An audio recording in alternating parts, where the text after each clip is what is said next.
Hello guys, my name is Ayush Bisai from class 8 and today we'll be learning chapter 9 of our history, that is making of national movement from 1870s to 1947. So how did nationalism emerge among Indians? That is the main motive, and how did they achieve independence? But before that we have to learn what was the situation of India and how the British were ruling after 1857. So the key important things that were there was introduction of new laws and administrative reforms, such as new judicial systems and administrative systems. Then the lives of peasants and tribals had changed. Then there were educational changes that we have seen in the civilizing chapter, like how pathshalas and gurukuls were removed and new institutions and universities were set up in big cities like Kolkata, Bombay, etc. Then they challenged the caste system and they also started debating on the condition of women with Indian reformers like Swami Vivekananda, etc. Then they also brought in social and religious reforms like the abolition of sati, widow remarriage, etc. And then came the revolt of 1857 and its aftermath, like the power was given to the crown of England, and then the decline of crafts and growth of industries. Handmade crafts and etc. Had a decline, and then the industries had growth in India and all over the world. So now we will see how nationalism emerged among Indians.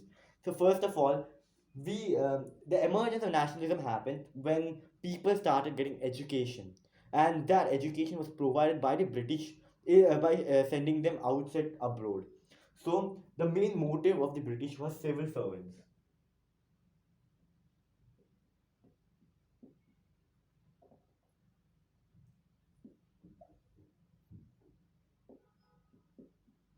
Civil servants. They wanted civil servants who would help them in administrative and other reforms, but they were not given higher positions, only low positions, and higher positions were always kept for the Britishers. So, for civil servant posts, they started sending rich Indians. Rich Indians, there are those Indians from rich families like zamindars or who were kings, etc. They were sent to abroad to London. They were sent to London to study, where they were given all type of educational help and aids. And many of these Indians started to become lawyers, and etc. works as they are come under civil servants.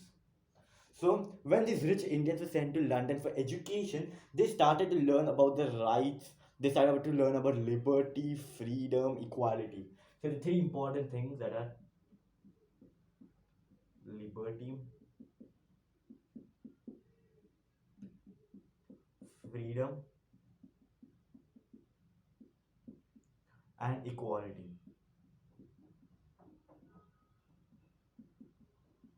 So these rich Indians went to London and they were given education, and in education they came to know these three important things, that is liberty, freedom, and equality. They also went outside and saw what was the situation and how did people live in London. Then they came to know that India was an uncivilized nation, and that is why British used them.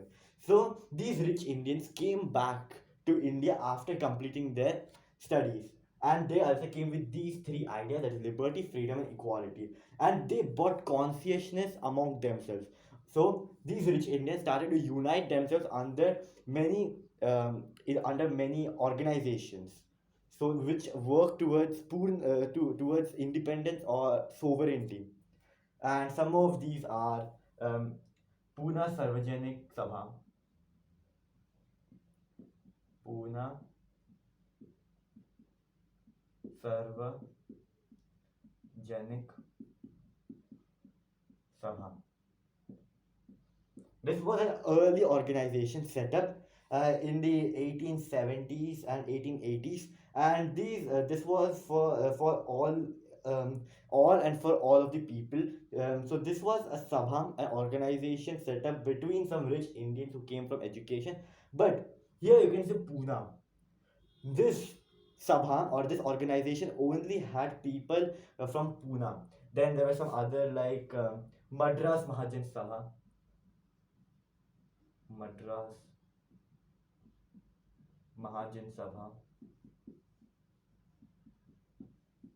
This was set up only in Madras.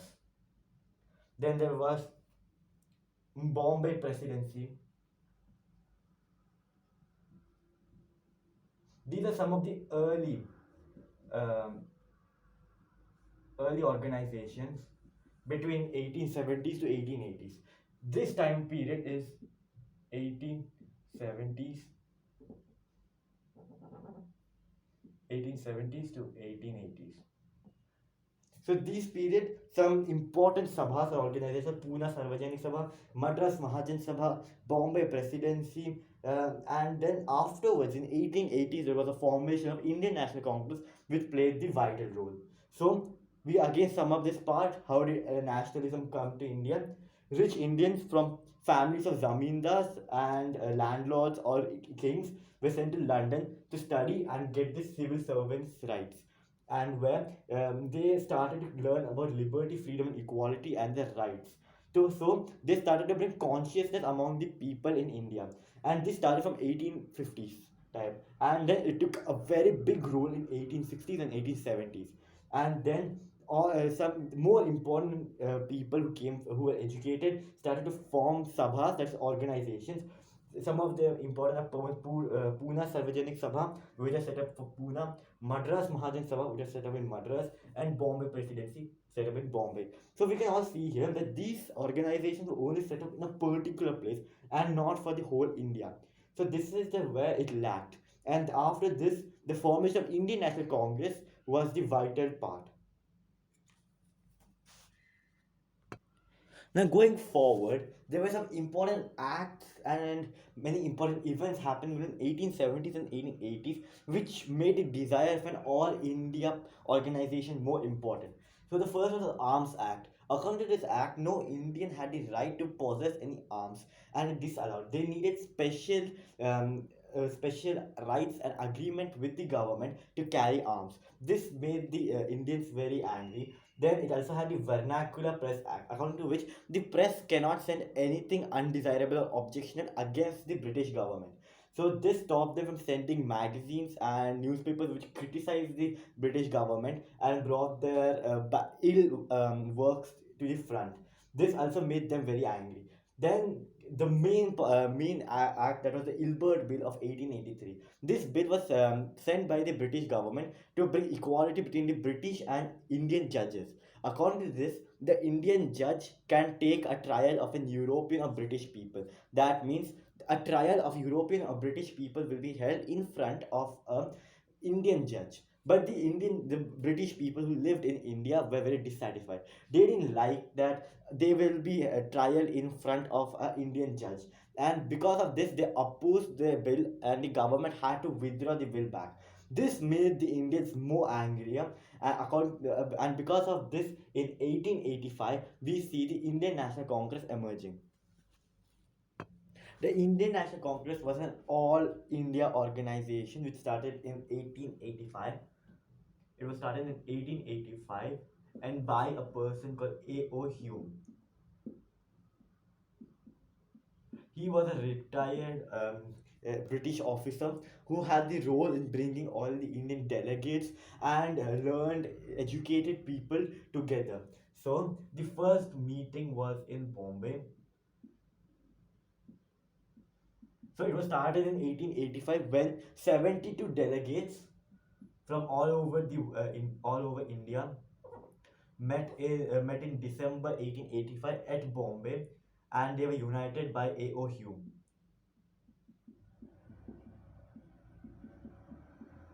Some important people are Dadaji Nairobi, Firoz Shah Mehta. So the some important early leaders were Dadabhai Nehruji, W.C. Banerjee, Badruddin Tyabji, then Firoz Shah Mehta, Romesh Chandra Dutt, Subramaniam Iyer, etc. So these were the important early people who joined the Indian National Congress and were the founding members. Now we will see what were the early missions and aims of the INC. In the first 20 years of the Iron Sea, that is 1885 to the end of the 18th century, 18th and 19th century, they were moderates. That is, they didn't ruthlessly go against and did violatory methods, but they were moderates and just requested for small rights. So they were moderates. They didn't criticize the British government. They sent letters and requested for small rights.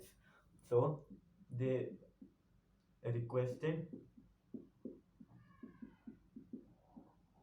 small rights, such as placing in higher positions, etc.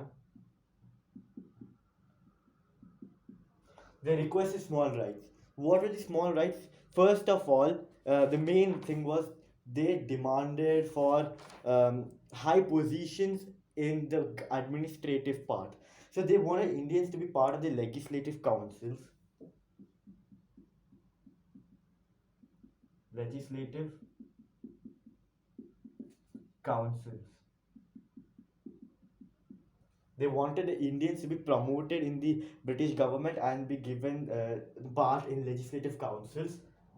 Secondary, it demanded Indians to be positioned in high positions, high ranks. They wanted Indians to be kept at high ranks in the administrative region, like in the government. And to get these high ranks, they wanted Indians to mainly when they want high ranks, they have to give the civil service examination. And for this examination, they had to go to London to give this examination of civil service. They wanted this examination to be held in India.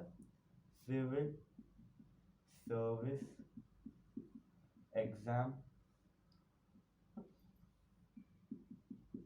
exam in India. That is another um, uh, objective. The British mainly always thought that they were superior, and they thought that Indians were uncivilized. So that's why they never gave them high ranks. This was the reason why INC demanded high ranks, so that so that the British can see that even they are capable of doing many work. Next was the repeal of Arms Act.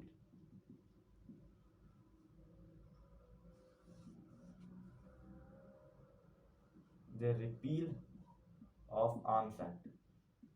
They asked the British government to take the Arms Act back or to unvoid it so that it's not followed. And the main another main reason of why high ranks was many British officials were kept at high ranks and they were given high salary and they sent the salary back to their homeland. So so the salary was paid from the Indian taxes.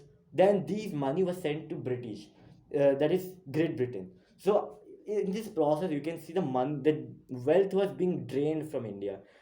They get the salary from Indian taxes and Indian revenue collection. Then this salary is sent to British. This is how the money was being sent from India to Britain, and this made the wealth in India to go down. Then they demanded for separation of judiciary from executive. Separation of judiciary. They want a separation of judiciary from the executive. At that time, the judiciary and the executive acted as the same, and this caused a lot of inequality. So they wanted judiciary to be independent and different from the executive, so that it cannot be taken on by the it cannot be taken or become dependent on the executive. So these are the important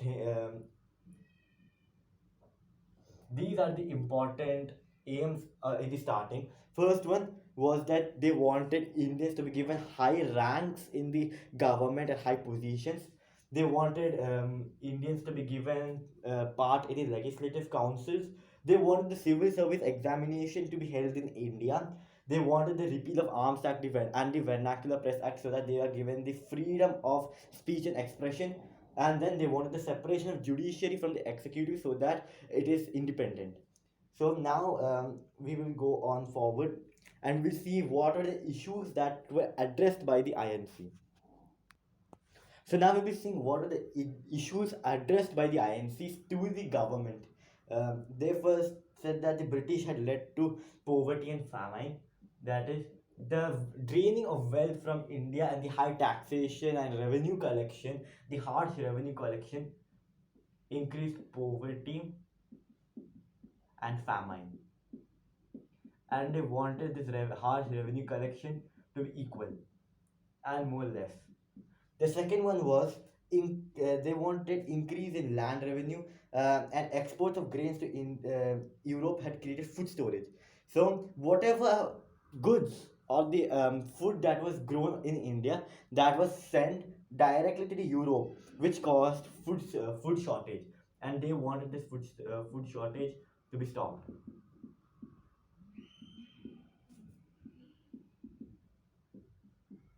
Then they demanded reduction in revenues, cut in military expenditure and funds for irrigation, etc. That is reduction in revenues, so that they can pay the revenue and the peasants would not have to give away their lands to money lenders and all. Then another was cut in military expenditure. The British had started spending too much money in the military part, as they were fighting war in Afghanistan and etc.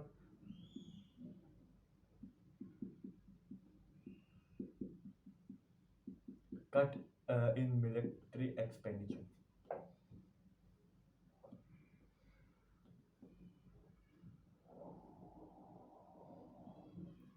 So these were the issues addressed by the INC to the government. That is, the high taxation and harsh revenue collection had with poverty and famine in India. Then the drainage, that was the sending of food to the Europe, had caused food shortage in India. Then they wanted the revenues to be reduced so that the farmers can pay them, and even the landlords can pay them, and they can have their lands. Then they wanted a cut in military expenditure so that these can be funded for irrigation and the betterment of India. So now we will move forward and we'll see how the people in Congress started to divide themselves. By the 1890s, many big Indians started to raise the type of political system the INC followed, because they only pleaded. They had so many issues that were addressed by the INC, but there was no steps taken by the British, as they only pleaded. And the British thought that, of course, that the Indians can't do anything. So that's why a group of people called the radicals or extremists emerged in the INC, which went against the British government by doing hartals and protests. They started saying speeches and started making Indians conscious. They started publishing magazines and newspapers and etc., which went against the Vernacular Press Act. So these radicals went against the British government and their laws and started to criticize them and bring consciousness among people. So first of all, they did not plead.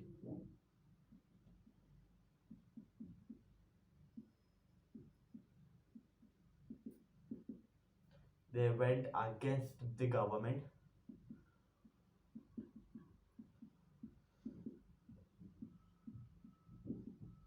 They went against the government and the laws.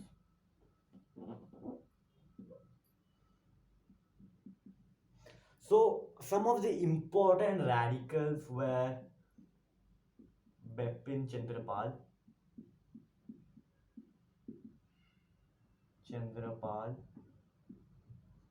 Then of course you would have heard about Bal Gangadhar Tilak. Bal Gangadhar Tilak. Tilak. And also you would have heard about Lala Lajpat Rai.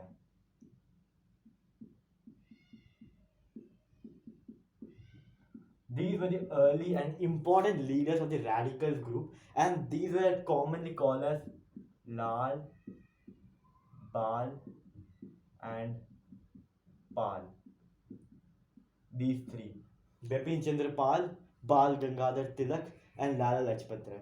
So, who were radicals? Radicals emerged as a group in the INC who did not plead and request for small rights, whereas they went against the government and their laws by breaking the Arms Act, Vernacular Press Act, etc. They started giving speeches against the government. They started to criticize the government by sending magazines and etc. And publishing newspapers. And they were headed with Bipin Chandrapal, Bal Gangadhar Tilak, and Lala Lajpat Rai. Now we will go forward to the 1905 partition of Bengal and the Swadeshi movement. The partition of Bengal. So many, like almost 60% or 70% of the Indian educated people came from Bengal, and Bengal was the biggest presidency or the province present in India. So they divided Bengal so that they can divide these leaders, and that there will be no problems causing the British. As we saw, the INC started causing problems for the British government after the radicals came into the act, and because of which the British tried to partition Bengal so that they can divide Indians on the basis of religion, like on the basis of Muslims and Hindus, and that's why they divided them in Bengal into East Bengal and West Bengal. One was filled with Muslim people, and another was filled with Hindus. And on this basis, they divided so that these people could not work together. And as you know, the divide and rule policy, they divided people, and it became easier for them to rule. And so they divided them, but they told the Indians that they were dividing them for administrative purposes.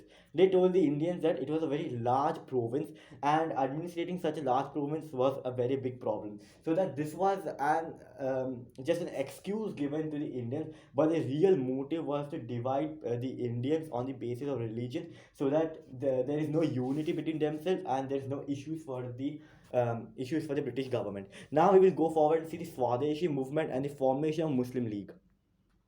The partition of Bengal infuriated and angered the Indians, and the full INC, including the moderates and radicals, worked together.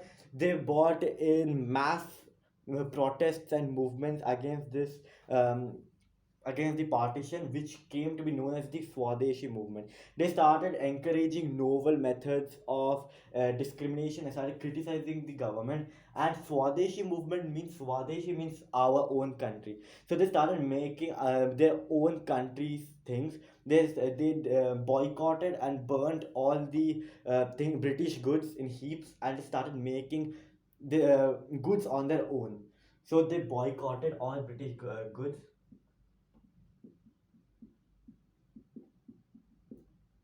boycotted all British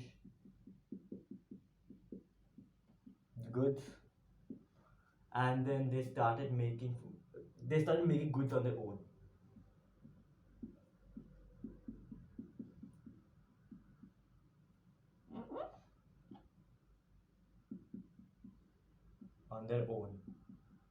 So this was the strongest in Bengal again, but it was also done in other parts such as Andhra and other places.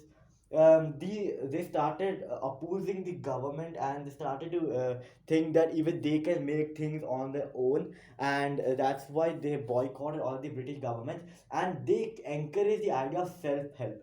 They started to making Swadeshi enterprise, national education, and they started to use Indian languages. They boycotted all the British foreign goods, their services, their schooling facilities, etc. And then came the important part, that is the formation of Muslim League. In 1906, in the place of Dhaka, as it was known before, as known as Dhaka, the capital of Bangladesh, the Muslim League was formed. It was after the partition of Bengal into Bengal and West Bengal. And during this time, in 1906, some rich Muslim landlords organized themselves into an organization called All India Muslim League in 1906 at Dhaka. They supported the partition of Bengal, as they wanted an independent and different, not independent, they wanted different province for the Muslims. They wanted different electorates, that is, different constituencies of wards for the election only for Muslims. They also demanded that they would be given some reservation for Muslims in the electorates and the councils, which would be only voted by the Muslims. So out of all the electorates and councils, they wanted some reservations in some electorates, some constituencies where the number of Muslims were high and only Muslim people could vote for their Muslim leader. This was the motive of Muslim League. They supported the partition of West Bengal. They demanded the government for separate electorates, and for separate councils which would be reserved only for Muslims. And this was also conceded by the government. Why did they concede? They started to show the Muslims that the British wanted to help them, and they wanted to show that the Indians did not want to help them. This would cause a divide between them and they could rule them. That is how the British started to work. So, first of all,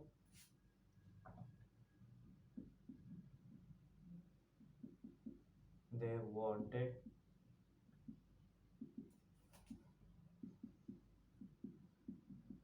different electorates,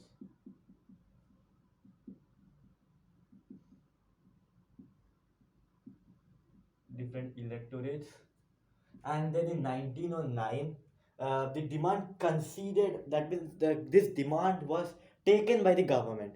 The government allowed the Muslims to have different electorates in 1909. Then they also wanted some seats of the council to be reserved only for Muslims, and these can only be elected by the Muslim people living in that council. Now we will be going forward and looking what happened after this. We saw some important days like 1905, we saw the partition of Bengal. 1906, we saw the formation of All India Muslim League. Now we see what happened between the time period of 1907 and 1915. In the boycotting that happened of the British goods, the moderates opposed the boycotting because in this boycotting, the use of force was kept.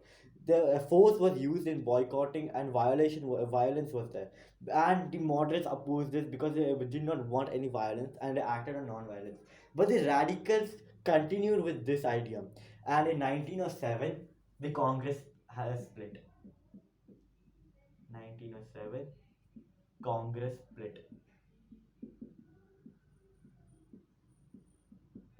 The Congress split into two parts: the radicals and moderates. The moderates worked inside the Congress and they worked as non-violence and their early ideas. The radicals worked from outside, under Bal Gangadhar Tilak and Bipin Chandra Pal.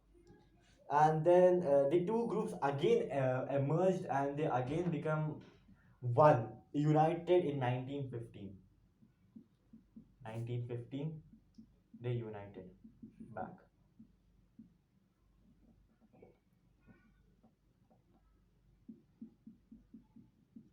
But the boycotting and the Swadeshi movement had got such a big impact on the British sale of British goods that in 1911,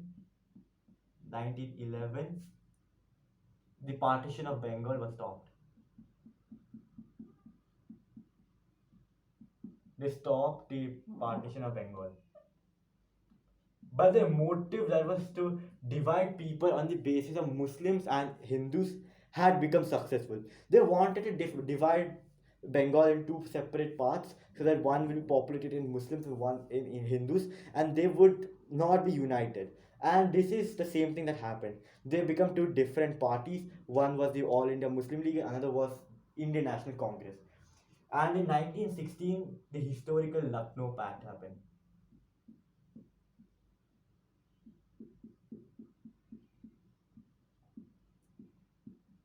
According to this pact, it was signed between the INC, Indian National Congress, and the Muslim League. According to this pact, the Muslim League and the Indian National Congress would work together and they would represent the government in the country. So, this pact stated that they both would work together and bring nationalism and freedom to India. Now we'll move forward and we will see the advent of how did Mahatma Gandhi come, and it will be followed by how did the First World War alter the situation in India. So we will be talking about the following about Mahatma Gandhi now. He was born on 2nd December 1869 in a place called Porbandar in Gujarat. Then he started education of law in England and then went to South Africa to practice law as a lawyer, and he stayed there for 20 years. Then and in South Africa he fought against race. Race was on discrimination based on color. In South Africa, South Africa was also a colony of the Britishers, and they discriminated the people in South Africa based on their race. And this racist discrimination again, Mahatma Gandhi was a well-known leader in South Africa at that time because he was the main leader for them, who fought against racist discrimination. Then in 1915, he returned back to India when he was 46 years old. The first year, that is from 1950 to 1960, he went around the people in India and learned how they were living, what was the economic status, what was the status of the country, and etc. Then he started movements in Champaran, Kheda, and Ahmedabad by using satyagrah. Satyagrah means that was his method of protest, a non-violent and truthful protest against violentary methods. The British had made the growing of indigo necessary in Champaran. Then he led a peasants' protest in Khedam, and then factory mills protest in Ahmedabad. In Champaran, he with the indigo farmers led a protest against indigo farming. Then in Kheda with peasants, he led an protest, and in Ahmedabad he successfully led a protest of mill workers. So these were the important things he started doing. Now we will go forward. What is Rowlatt Act, then what is Rowlatt Satyagrah, and a Jallianwala Bagh massacre. The Rowlatt Act was passed in 1919 by the British government. According to this act, the freedom of speech and all the freedom that was given to the Indians was snatched away in this act. It gave special powers to the police and administration. According to this act, any Indian can be arrested for any crime or anything, and they would not be tried in the court also. They would directly taken to the prison. According to which, whenever any police wants, they can arrest any person and send them to jail without doing any court trial or anything. So this angered the Indians too much. Mahatma Gandhi, Muhammad Ali Jinnah all felt that the British had no rights to take away their had no rights to take away their rights. They cannot take India normal people's right to speech and freedom, etc. So they in Mahatma Gandhi launched the Rowlatt Satyagraha. He asked for people to do a non-violent opposition of this act, and asked to do strikes against this Satyagraha. This Rowlatt Satyagraha was the first major and uh, big satyagraha that has happened ever. This was the first and the big opposition to any British act. Now in April 1919, we will see what happened and how did Jallianwala Bagh massacre happen, and we'll go forward to see the non-cooperation and Khilafat agitation. So, the Jallianwala Bagh massacre happened on 13 April 1919 on the day of Baisakhi. Now, we will talk about Rowlatt Satyagraha. In the month of April in 1919, the Rowlatt Satyagraha took a major and big face. So for the British to suppress them, they took very harsh methods. They did lathi charge. They killed Indians. They started to beat them. They arrested them. They arrested around thousands of national leaders and all. And this took a very violent phase. So in 13 April 1919, in a park of Jallianwala Bagh, it's a name of a garden and park, and it was a day of Baisakhi. There was a large public gathering to celebrate the day of Baisakhi, which is a Sikh festival. There was a group of people who had come to do a peaceful protest about the arresting of Satyapal Satyapal and Saifuddin Kichliu, two national leaders who had been arrested. So there were a small group of people who had come for peaceful protest against the arresting of Satyapal and Saifuddin Kichliu. And according to the Rowlatt Act, no one could do anything against the British government, or else they can be arrested without any further trial. General Dyer, the police officer of the place of Amritsar where Jallianwala Bagh was located, he got the information of this protest. So he, with his full unit of army, his troops, came, locked all the entries of Jallianwala Bagh, and opened firing at the public. In this firing, almost everyone died. But there were some people who escaped, but there were thousands of people who died in this massacre. These atrocities angered the people all around India, and this led to India's non cooperation movement. Before going forward, I have to see about World War One as it is directly related to the Khilafat agitation. So in World War One, it was fought between two sides, the Axis and the sides. But before it was called the Allied and the Central Powers. The Allied was under the US and the UK, that's the Great Britain, and another side was of German Reich, the Ottoman Turkey, and the Russian Empire. So in this war, the Allied powers, that is the US and UK, won the war, and the German Reich, the Russian Empire, and the Ottoman Turkey had lost. And as this happened, there were treaties signed all over the world for peace and to stop the war. There was a treaty signed between the Ottoman Turkey and the Allied powers. According to this treaty, it was a harsh treaty imposed on the Sheikh, that's the Khalifa, who was the king of the Ottoman Turkey. According to this treaty, the Ottoman Turkey had to give away all over its possessions in Africa to the Allied powers, and the power it also lost its power and control over many religious places in the Middle East, and also the power of the Khalifa was reduced. This made the Muslims all over the world very angry, as Khalifa was known as the king or the ruler of the Muslims. So this agitated the Muslims all over India, and the same story was in India. So what happened was the two brothers who called Muhammad Ali and Shaukat Ali. These two brothers made Khilafat movement, which sought to give the Khalifa of Ottoman Turkey its rights back. This was the story of the Khilafat agitation and of the World War. Now let's see how did this World War impact India. So first of all, the First World War actually altered the economic and financial and the political situation of the whole world, not only India. So it was a big war of 4 years, and which altered and which increased the military expenditure. They recruited more and more equipment was needed, warfare equipment, which increased to high prices. So because of high expenditure, the prices of goods went high, and also the taxation was high. India, being a colony of UK, was also dragged into the war. So as it entered the war, it had to send its army to to Europe to fight, which increased the defense expenditure. More money was used for the war, which led to deprive, and the political situation became very bad in India and the government of India. So they increased the taxation and revenue collection, which made the peasants more poor. Anyway, the tax was so high, and they increased the tax so that they can fulfill the needs of their military expenditure, and this caused more poverty and famine in India. Now we will go forward to non-cooperation movement. We saw what happened with the Khalifa of the Ottoman Turkey. There was a harsh treaty imposed.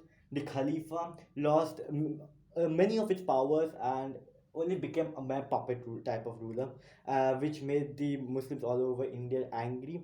This caused the Khilafat agitation, which was done by Muhammad Ali and Shaukat Ali. Now, Mahatma Gandhi was also launching a movement against the Rowlatt Act, and also the against the Jallianwala Bagh massacre that happened. So Mahatma Gandhi got the idea, if there are two different movements being staged at the same time, this can cause a division between the people. This will cause the Muslims to support the Khilafat agitation and the Indians to go with the non-cooperation movement. So he, with Muhammad Ali and Shaukat Ali, decided to do the Khilafat agitation and the non-cooperation movement together, so that the people stay united and all the people that are Hindus and Muslims take part in this non-cooperation movement. So what was basically happening in the non-cooperation movement? As you can say, it was a non-cooperation movement, according to which the Indians would not cooperate with the Britishers, according to which they will not cooperate, and many people left their jobs, left jobs. That is, many lawyers like Muhammad Ali Jinnah, Motilal Nehru, etc., left their jobs of lawyer. Students left schools.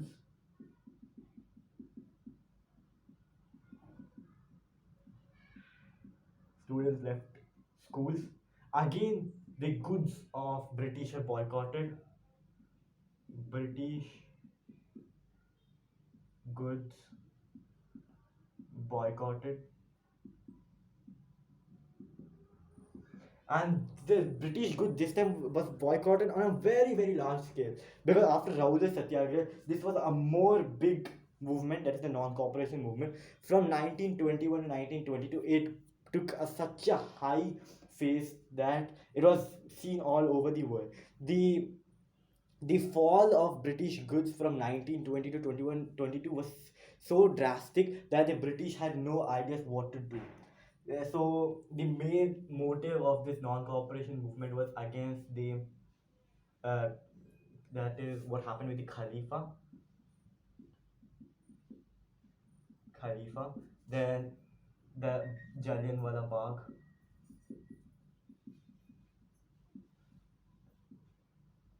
and also it demanded Swaraj. Swaraj means independence. So the reasons were these three reasons: the Khalifa, the atrocities and the harsh treaty imposed on the Khalifa, then Jallianwala Bagh massacre, and they demanded Swaraj, that is independence. So non-cooperation movement was seen everywhere. It was very vital and very much seen in the urban cities such as Kolkata, Bombay, Ahmedabad, etc. But it was also seen in rural areas. And in rural areas, it took a violent method. And as we know that Mahatma Gandhi did not want violence, he had to call off the non-cooperation movement. Now we will see what were the reasons. These three were the important reasons of why non-cooperation movement was called off by Mahatma Gandhi. First of all, there was no plan. It was a sudden movement that was taken when the Jallianwala Bagh massacre happened, and because of no plan, there was no clear idea. The people in rural had no idea of why this plan was set up, and they started fighting for their own causes. Like the people, the peasants in rural areas started to fight against the British because they had to pay high taxes. But the normal plan of this non-cooperation movement was different. Only the people in urban areas understood this. So that because there was no plan of the INC on this, there was no clear idea, and this mismatched the things that were happening in the urban and the rural areas. Then violence. There was high violence in places in rural areas between the British and the peasants, with the zamindars also being involved. There was bloodshed everywhere in rural areas, and this did not match the ideas of Mahatma Gandhi ji. And the last and final blow was the Chauri Chaura incident. Chauri Chaura, a small place in the present state of Bihar. Chauri Chaura, a group of peasants put the Chauri Chaura police station on fire, and 22 policemen were killed in this. So, because of this, there was violence, and this was the last thing. And then Mahatma Gandhi had to call off this movement. Now we go forward to see the civil disobedience movement. These were the important happenings between 1922 to 29. In 1922, the non-cooperation movement was called off, and after this, two important organizations formed. One was the Rashtriya Swayamsevak Sangh (RSS) and the Communist Party of India, which is still present now. Then, in towards the end of 1920s, civil disobedience movement was launched by Mahatma Gandhi, and in 1929, the INC resolved to fight for Purna Swaraj. Before this, the Indians only wanted independence. They did not want the British to leave India. They wanted the British to stay in India and have independence. But they came to know that this is not possible, and then they started to fight for Purna Swaraj. That means complete independence. And that's why 26 January 1930 was celebrated and observed as Independence Day all over, under the leadership of Jawaharlal Nehru. Now we'll go forward and see the Dandi March, the famous Dandi March. The Dandi March, also known as Salt March, was a part of the civil disobedience movement. It was launched by Mahatma Gandhi and it was started to break the salt law. According to this law, only the British government had the monopoly or the right to make salt and sell salt.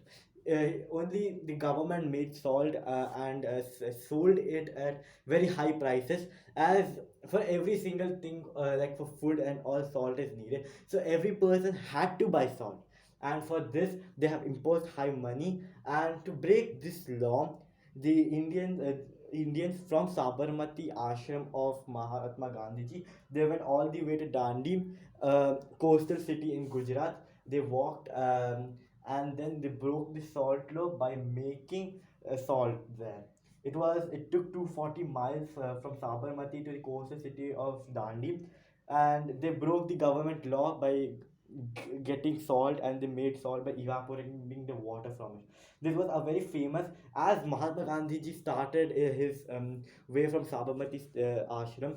Many Indians followed Mahatma Gandhi and came all the way to Dandi. They took salt and they made salt and broke the law.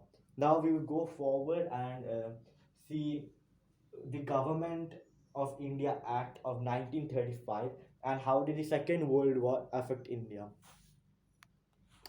The Government of India Act of 1935.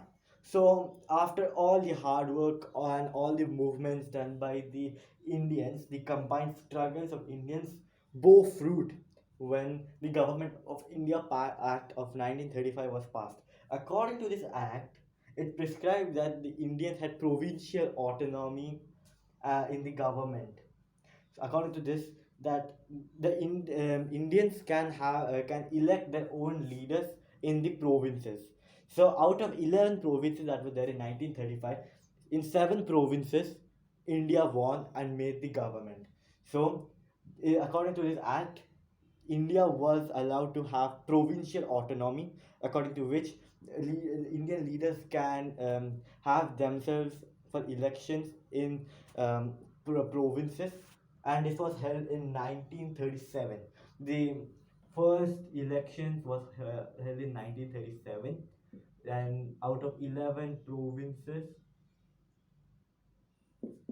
7 was won by INC, and it formed the government.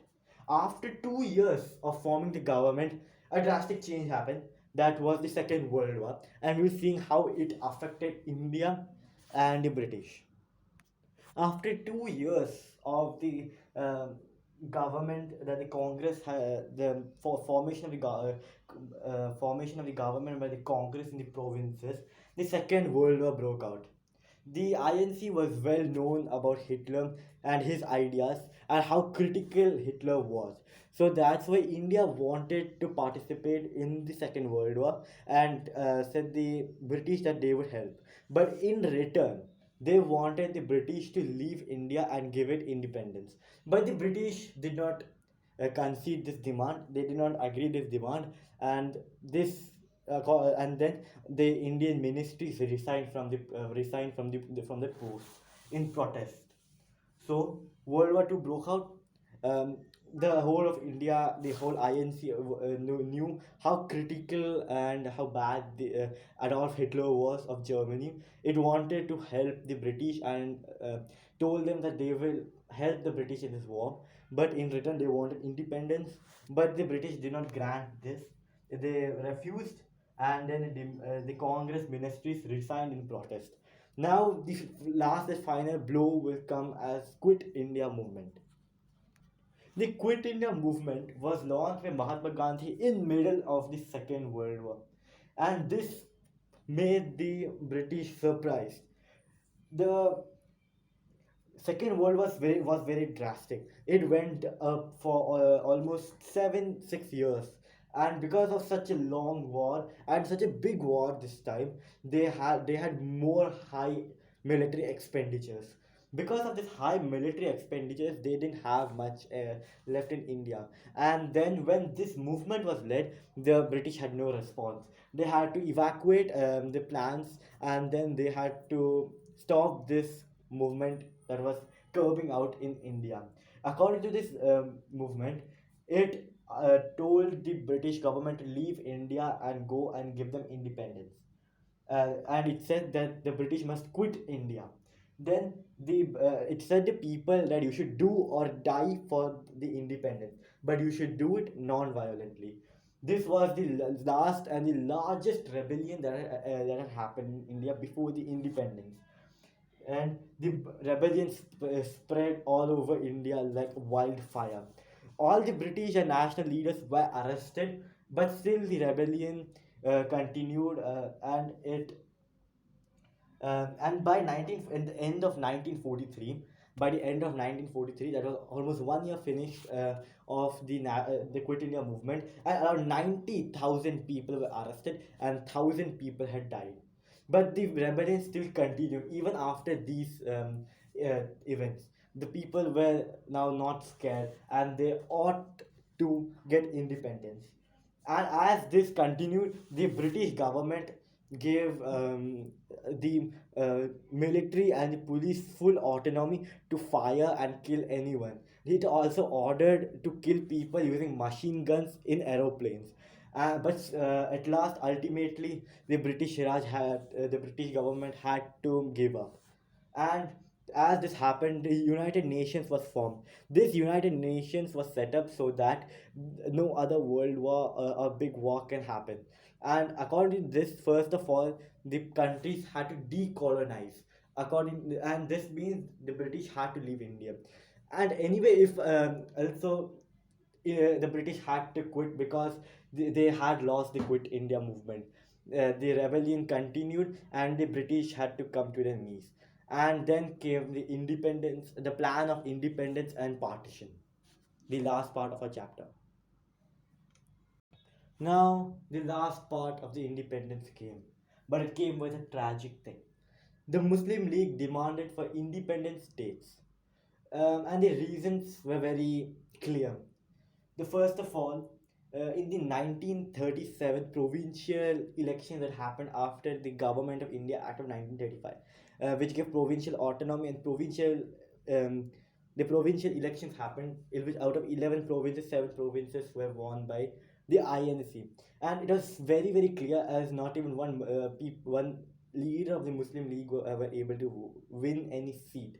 This is the reason why Muslim League demanded for independent states, as it saw that Muslims were a minority group in the country, and no one of the Muslim were able to no leader of the Muslim League were able to win a seat. So it showed that the Muslims were a minority and they could go also unrepresented. They could not even be seen by the people. This is the reason why the Muslim League was convinced that they needed some independent states where only it would be Muslims living and they can have their own leaders. It Also another reason was that in 1937, in the United Provinces, now known as Uttar Pradesh, there were the number of seats won by number of votes between the Muslim League and the Indian National Congress was very less, and this is the reason why Muslim League asked the Indian National Congress to form a joint government in United Provinces, but the INC did refuse this, and this also annoyed the Muslim League. So the Muslim League was very convinced now that in a country where like our more than 60% of people are Hindus and the Muslims are minorities, there the Muslims will go unrepresented and no leader for them will be elected. So for this, they started gathering mass. They started convincing people for a different country of Pakistan. In 1940s, when the Indian leaders were in jail for the Quit India movement, the Muslim League started to convince people and gather mass for the for a separate state of Pakistan, and it persisted. Then the talk started after the British had agreed that India will be given freedom. Talk started between the Muslim League, Indian National Congress, and the British themselves, talking about possible plans and independence. But throughout the talks, the Muslim League persisted with the idea of a different country of Pakistan. Then a mission of three members was sent, which asked the people that if it brought us some solutions for the plans, according to which India will be a united country, and there will be some special autonomy given to the Muslims in the Muslim states. But it failed, so the cabinet mission failed. After all this, the Muhammad Ali Jinnah, the leader of Muslim League, launched the Direct Action Day, which was a mass agitation. It launched mass agitation of Direct Action Day on 16th January, 16 August 1946. In 16 August 1946, Direct Action Day was done, and there was communal rights everywhere. There were riots in Punjab, in Kolkata, etc. There were mass killings of Muslims and Hindus. There were fight between Muslims and Hindus, and at last they had to go for a different country, that is Pakistan. And after this, the independence was granted, and 14 August 1947 was the Independence Day for Pakistan, and 15th August for India. And this is how it everything ended. Independence came as a happy thing for Indians, but they had to lose a part of the country, that was Pakistan. Here our chapter finishes, and thank you very much for seeing this chapter. It's a very important chapter. It's coming in our 10th grade also. Hope you like my video. If yes, please like the video. Thank you.